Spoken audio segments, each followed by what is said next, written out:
ఎటువంటి నొప్పైనా సర్జరీ లేకుండా Indo British advanced pain clinic.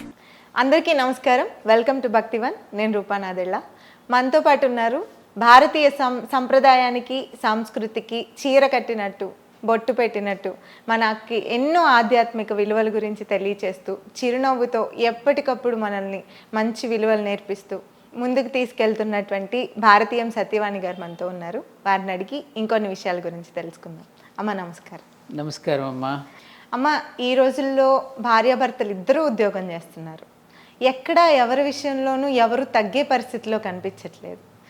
ఇవన్నీ ఎందుకు ఇట్లా దారితీస్తున్నాయి? ఎందుకు సర్దుబాటు జీవితంలో వాళ్ళు ఉండలేకపోతున్నారు? బండికి 2 చక్రాల్లాగా ఉంటారు అని అంటారు, సమానంగా ఉండాలని అంటారు. అలా ఉండడం వల్ల వచ్చిన ఇబ్బందులు ఇవన్నీ, సర్దుకోలేక గొడవలు పడడం ఇదంతా. అంటే ప్రకృతికి మనం విరుద్ధంగా వెళుతున్నప్పుడు ఎలా ఉంటుంది? మనం ప్రకృతి ధర్మం ఎలా ఉంది? ఆ ప్రకృతిలో ఉన్న ధర్మమే మానవ ధర్మం. ఓకే. ప్రకృతి అంటే ఎవరు? స్త్రీ, అవును, పురుషుడు. ఈ ప్రకృతి పురుషుల కలయికే భార్యాభర్తలు. అవునా? పెళ్లినాటి ఒప్పందాలు ఏం చేసుకున్నారు? నేను ఇంట్లో చక్కగా అన్నీ సరిదిద్దుకుంటూ, నువ్వు వచ్చేసరికి నేను మన పిల్లల్ని మీకు కావలసినవన్నీ చూస్తూ నేను ఇంటి పనులన్నీ చక్కబెడుతూ ఉంటాను. మీరు బయటకు వెళ్ళి మీరు రాణించండి, నేను ఇంట్లో రాణిస్తాను అని ఇద్దరు అనుకున్నటువంటి విధానం మన పెళ్లి తంతులో కనిపిస్తుంది. ఆ ఒప్పందాల్లోనే ఉంటుంది అది.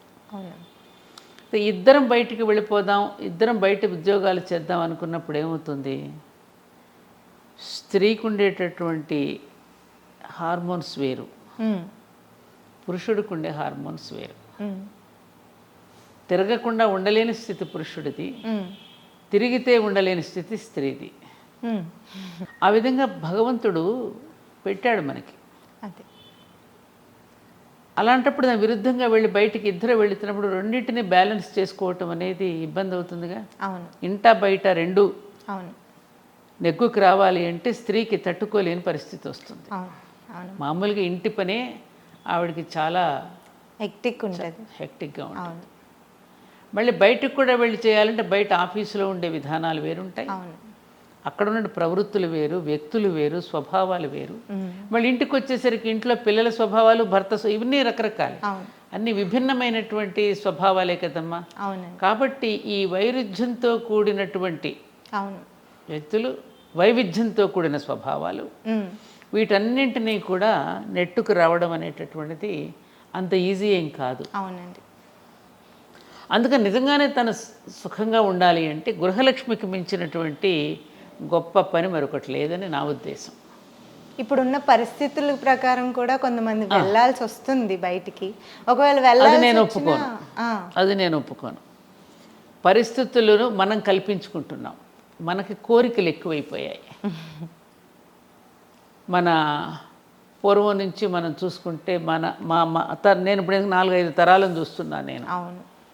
ఈ తరాల మధ్యన చూడ అంతరాలను ఒక్కసారి మనం పరిశీలించి చూస్తే తృప్తిగా బ్రతికారు వాళ్ళు. అవును. ఇక్కడ తృప్తి లేదు. ఒక అనవసరపు పోటీ పెరిగింది. ఆ పోటీలో నలిగిపోతున్నారు వీళ్ళు.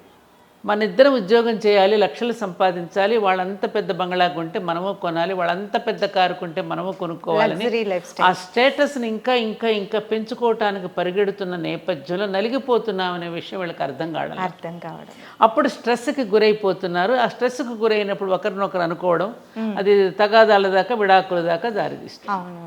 కాబట్టి అది బ్యాలెన్స్ చేసుకోవటం అనేటటువంటిది అవసరం. ఇట్లాగే ఒకసారి మాస్టర్ గారి దగ్గరికి, నేను ఎప్పుడు గురువు గారు గారి గురించి చెప్తా కదా, ఇలాగే ఒక భార్యాభర్తలో ఏదో సమస్య వస్తే మాస్టర్ గారి దగ్గరికి వచ్చారు.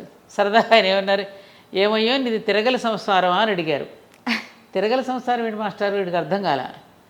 తిరగలి కింద ఒక రాయి ఉంటుంది, పైన ఒక రాయి ఉంటుంది కదా. అవును. ఇలా తిప్పుతూ ఉంటే కింద రాయి స్థిరంగా ఉంటుంది, పై రాయి మాత్రమే తిరుగుతూ ఉంటుంది, పిండి చక్కగా పడుతుంది. అవును.